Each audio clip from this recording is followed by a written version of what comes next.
Hey, it's Jay, and I'm here today with some tips for different activism.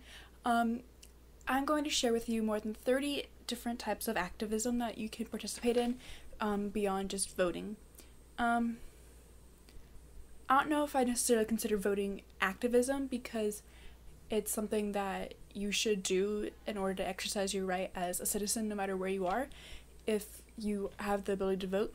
But in case you don't have the ability to vote, like if you're too young, these tips are good for people that are underage or that can't vote for other reasons, or if you just want to be involved in activism in general. I think there are like 32 different things I have, and I'm going to be sharing some examples for some of them. So these are in no particular order, but I will list them on the screen and number them for just so you can keep track of how many tips I've given you. So one way you can be an activist, whether you can vote or not, is you can canvass for candidates you support. What canvassing is you go around and you knock on doors. Usually you will be asked to volunteer, or you will have an organization that you're volunteering for, so that you can like say like, hey, I'm with blah blah blah, so that you can like tell people that you're legit. I must have died there. But what you do is you go around to people's houses and you basically say like, hey, are you going to be voting soon? Remember to like vote for this person or whatever. And I believe it was September or October 2016, my mom and I, we canvassed for, we went around for the Democratic Party in Florida or Central Florida or whatever, and we canvassed for Hillary Clinton. And it was a really interesting experience. We did it for a few hours. What we did was we had a clipboard of different addresses in one area, and we just went around for a few hours, knocking on people's doors, say, hey, remember to vote this year? Are you planning on voting for blah blah blah? And it was really interesting. You can blog or vlog. You can express your opinions in various ways, and you can share your thoughts with people. You can do it with anything. Like you can blog on Blogger from Google, on Tumblr, what other blogging websites there are, I'm not sure. Or you can vlog with a camera, even just your phone. You can like record something you want to say and put it on YouTube or Vimeo or Facebook or whatever. I'm not even sure what all you can put it on, but there's a lot of different places you can put content on. You can be a good ally for marginalized people. Now, what I mean by that is that you can stand up for African Americans, Latinx people, LGBTQ+, disabled folks, the list goes on and on. You can be the best ally you can for them. So for example, if you see someone making a homophobic comment, whether like to someone directly or just like in casual conversation, then you can be like, hey, that's not cool, you really shouldn't do that. People like that actually hurts people, and it can lead to serious consequences. You can go to different rallies and protests. I'll put up on the screen some clips from some rallies and protests I've been to, and I'll label what they are, but that is a good visual way for you to demonstrate what you believe in. You don't have to do anything like spectacular. You can just go to different rallies and protests with nothing but whatever you're wearing, and you can be part of a large crowd. And you can like chant and stuff if you want to, or you can even make posters, or you can be a leading person that like leads chants, or you could also be at the head, you can like be a speaker. I've had a few friends that have been speakers before at rallies in the town I go to college in. I see how you stepped in and stopped that. However, there are many women in detention that would like to end their pregnancy that are being stopped. These are all issues that bring our generations together to defend our rights and freedoms. We can stand up to Donald Trump, heal the damage of his policies, and change the culture that brought us here. As citizens of the world, National Organization for Women. Tori. Oh wait. Willow. Jesus Christ. Front middle. And like the 25th percentile. Yeah. This is what democracy looks like. This is what democracy looks like. This is what democracy looks like. I know.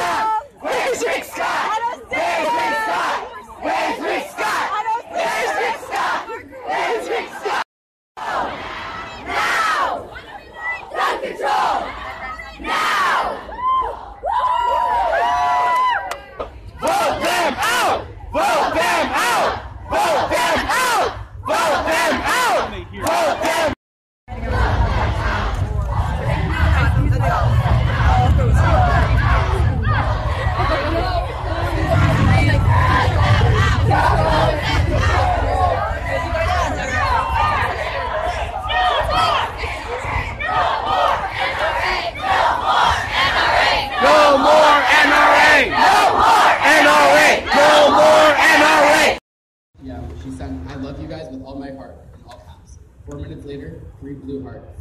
Then we didn't hear from her for a full 12 minutes, which were certainly the longest 12 minutes of my life. As more texts came in, I watched the scene unfold from an office at the lobby for Brian.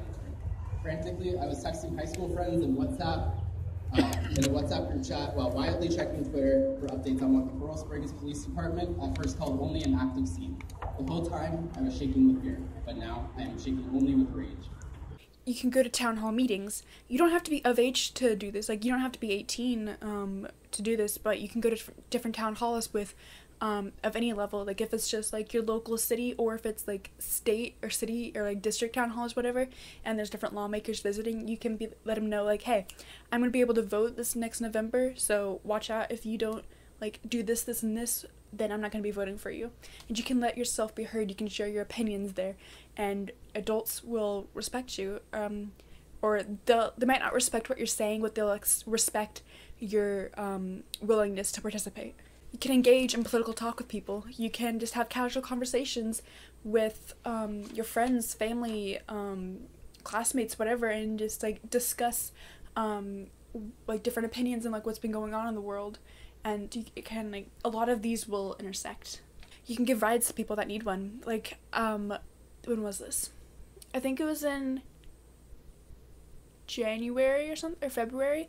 I testified against a bill outlawing a specific type of abortion in Tallahassee, Florida. And I didn't have a way to get there, but it was really important to me that abortion, like that type of abortion, be like still legalized. And I had a friend named Alberto who drove me, him, and another friend to the Capitol. Like, there's like 10-minute drive away, not even that. But he drove us there, and that is so little, but so important, because not everyone will always have access. Like, I could have taken the bus probably, but it would have taken hours. And so the fact that he gave me a drive that took like 10 minutes, that is so important, because it helps with accessibility to different things. Keep up to date with the news. Watch your different news channels.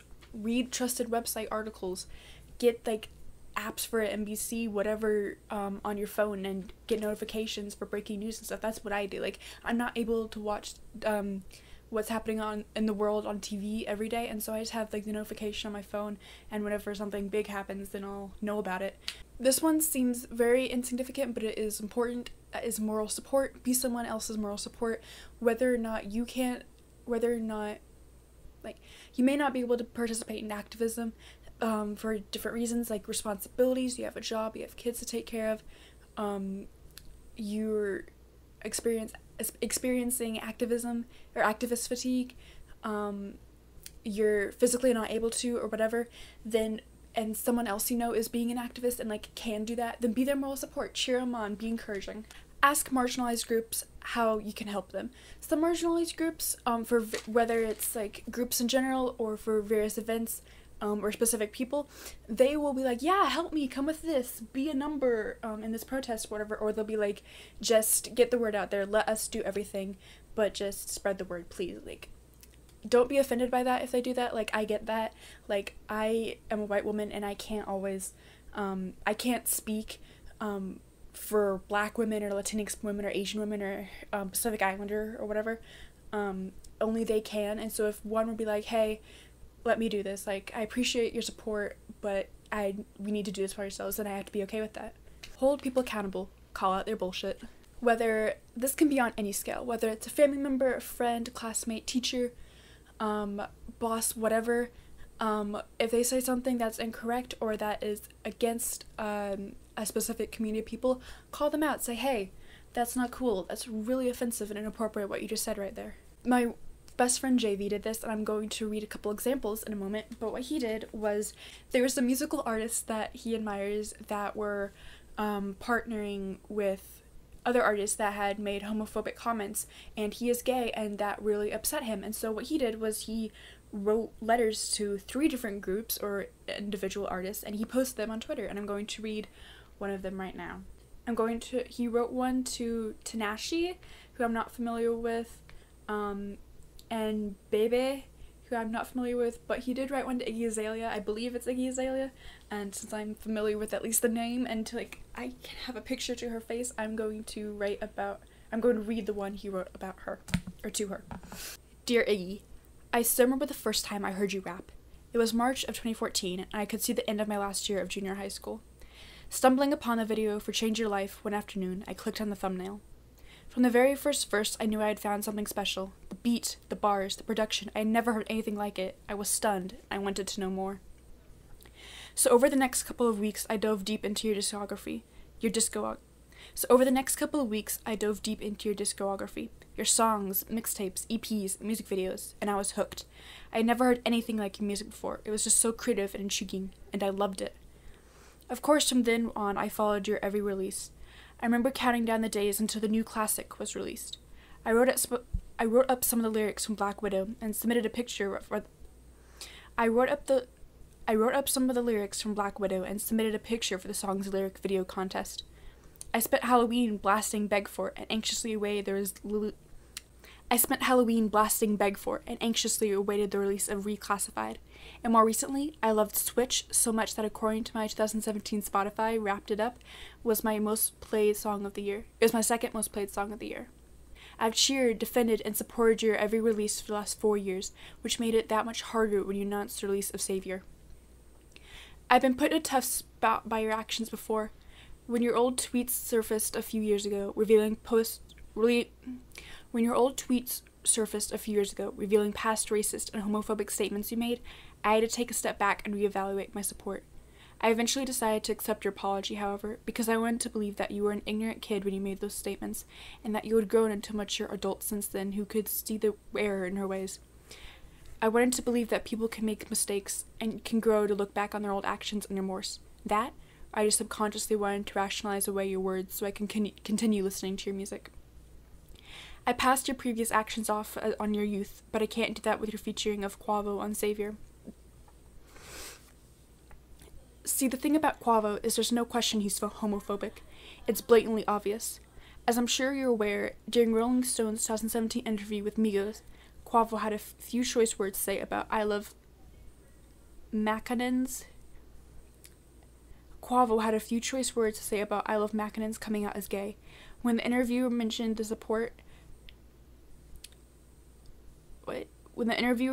support I Love Mackinon's announcement received from his fans, Quavo literally raised an eyebrow asking, "They support him?" And then to make matters worse, Offset chimed in that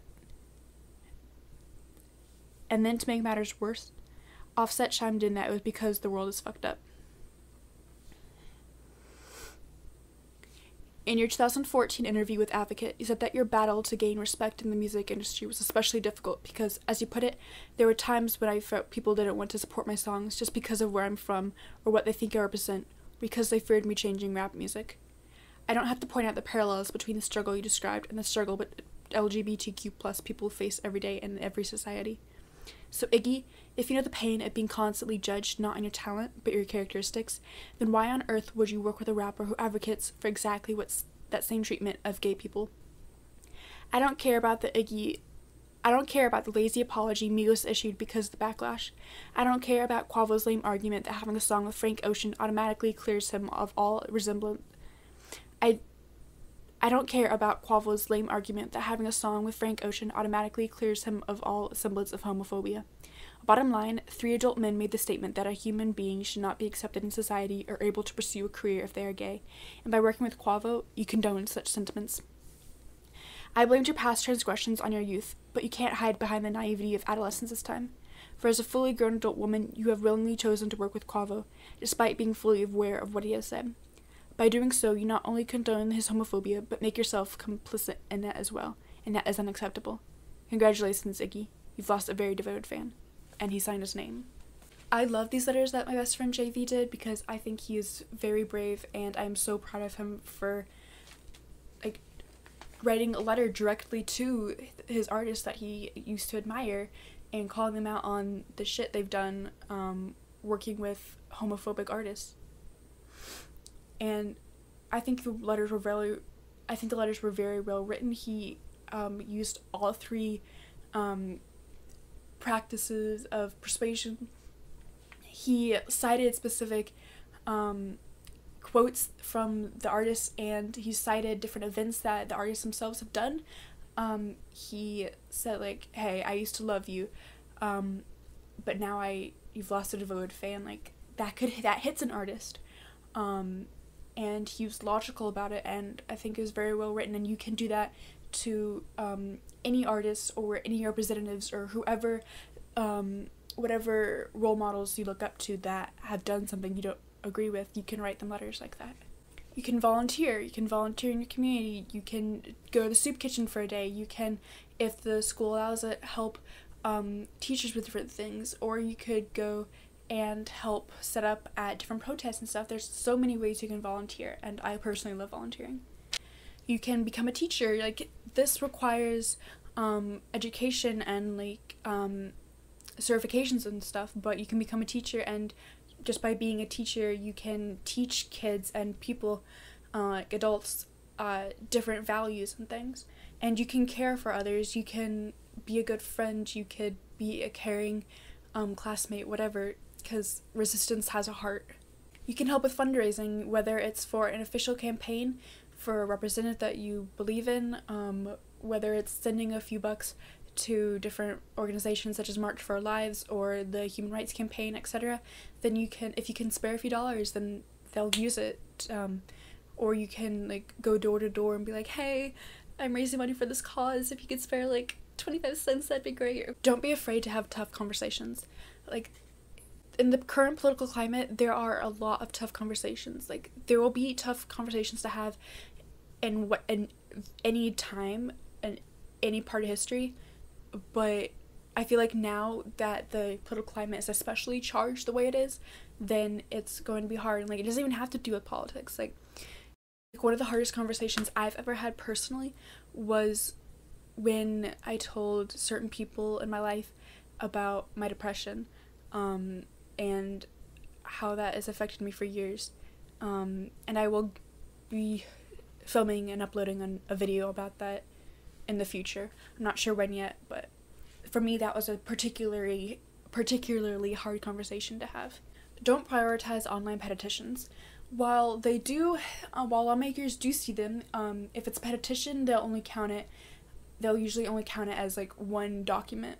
Even if there's thousands of names, they'll only count it as one document. So if you send in snail mail, like if you send a letter to them, to your different representatives, now get their attention, and it'll get their attention even more if you handwrite it, not if you just like type it out and print it out and then sign your name, but if you like write out the whole thing, they'll get their attention, and they might even take the time to read it, or they'll have their assistants read it.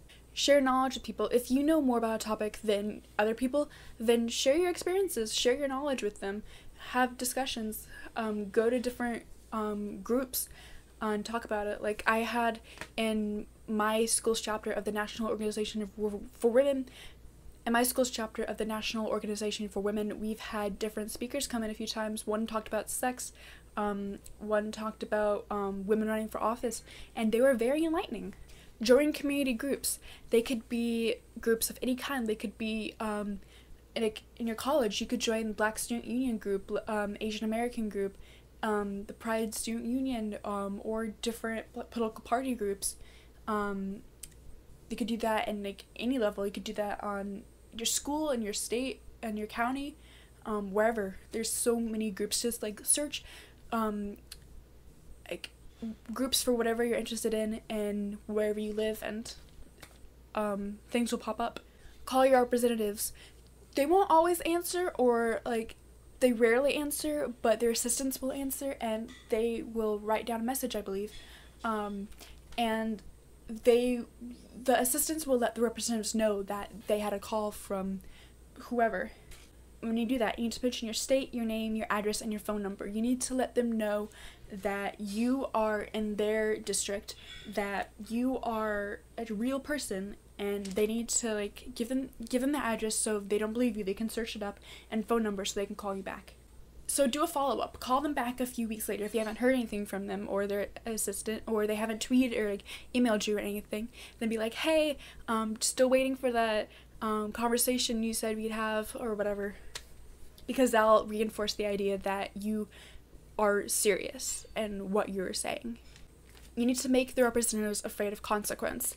A lot of the time I see representatives saying, oh, it's fine, I will do this thing, and the people, they'll get mad about it maybe, but there won't be any backlash. I won't get booted out. I'll still have a job, and I'm like, yeah, until you'll still have a job for a few years until the next election cycle comes and you are going to be voted out. Because people, we need to remember, write down everything that your representatives have done that you've not liked and everything that they've done that you have liked. So then you know when it's time to vote whether or not you want to re-elect them or re-elect that incumbent, or if you want some new blood in there. Because their job relies on votes. So if they do something that you don't like, then you can vote them out next election and they'll be unemployed, or they won't have a job that makes as much money as they did previously, which will affect their family, their life. So you need to make them aware of consequence. Start small with one thing that matters to you. Start small with one thing that matters to you. You don't have to start off at like helping with every single thing that you're passionate about. Like, that's what I want to do, and I'm trying to listen to my own advice in this, but I'm not very good at that. But start small with like one specific thing, like just in your community, like in your neighborhood, college, county, wherever you want to start. If you're passionate about LGBTQ rights, then advocate for them. If you're passionate about women's rights, paternity rights, toxic masculinity, whatever, mental health, then advocate for that. Like, let people know about it. You don't have to start off on the national level like the kids from Parkland did with gun violence and gun control. Like, that's great for them. I'm so proud of them. I admire them so much. But realistically, not everyone's gonna have the ability to do that. And it's like small. I know that doesn't seem as extravagant and as exciting, but it still has as much an effect as big things do. Read about read novels from people that are different for you. Get that empathy up. Read nonfiction. Like, I have this book called Young Activists, a Generation, or Notes from Canada's Young Activists, A Generation Stands Up for Change. I haven't read this yet, but I'm going to read about Canada's activists and from a specific time. And like, read nonfiction, read what happened, read political things, just read and be in the know. Make it personal. This, like, if something is close to you, if their topic is close to you, then you'll be more passionate and more willing to do whatever you can to ensure that you have rights in that area. Like, my best friends, all of them, like, my best friend JV, the one who wrote the letters to Iggy Azalea and a few other artists, he's gay. He is one of my best friends in the world. I would do anything for him. I would fight for him, die for him, write for him, and live for him, and like, I will stop at nothing to make sure that he has all the rights that a cis, straight, heterosexual, white guy has. Write about your opinions and thoughts. This goes back to vlogging, blogging, whatever, but write down your opinions on things, share them with people, exchange and acknowledge and stuff. Register voters. You don't have to be of age to help register voters to vote. Like, you'll have to like research how to become part of registering voters in your own community, but that's an important thing that you can do. Just like volunteer your time for a few hours of a weekend or two before the next election, general, local, whatever, and register people to vote. Retweet or share events for things even if you can't go. Spread the word, basically. Like, if you are busy a day at a significant rally, event, protest, whatever is going on, if you're busy and you can't attend it, I'm sorry, and like, that sucks, and I feel for you, but share the event still, retweet it, share it on Facebook, take a picture of it on Instagram and post it so that other people that can go and are passionate about the issue know that it's a thing. Don't forget to include where, when, how long, and like any other specific details. Support minority artists. Support like marginalized authors, musicians, painters, photographers, whatever, like, they have a very different voice than the leading class of white straight people, and that needs to be heard. It just makes the world more diverse and more empathetic towards each other, and that's important. And they're all fighting their own battles, and they need that support, both monetarily and morally. Self-care. Self-care is very important, and I'm thinking about doing a video on it specifically, but make sure you're getting enough sleep, make sure you're drinking enough water, make sure you're eating healthy, make sure that you have a few hours, at least a half hour a day, where you can just decompress and relax and not stress out. Because if you are all wired up and you can't do anything, then that doesn't help any of the rest of us. Like, you need to take care of yourself in order to help take care of other people. That's very important. Probably the most important thing on this list. And the last thing I have is hear different opinions other than yours. It's great to exchange knowledge, like I said earlier, and to share different viewpoints on things, but it's important to know the difference from facts and opinions or beliefs. If someone says, like, know the difference between, like, numbers, like, it's very easy to lie with statistics, and, like, numbers can fool you, so make sure you do cross-research different things. Use multiple websites or books or whatever, newspapers, to, like, see if the numbers on different claims are similar, versus, like, know the difference between data and what people say, like, oh, this deity and this religion says that it's inappropriate to be gay or whatever. It's inappropriate for women to have their own jobs. Like, that's a belief. That is an opinion. That is not a fact. That's so vital. We make escape plans for friends. We dream about now being trapped. We try to fight the good fight, though we get next to nothing back. Diana's and T'Challa's make a resolution, cause like Bernie says, now is the time for a revolution. Those in charge, they be grateful, but we don't know them shit. They make our lives much harder, so they must like get over.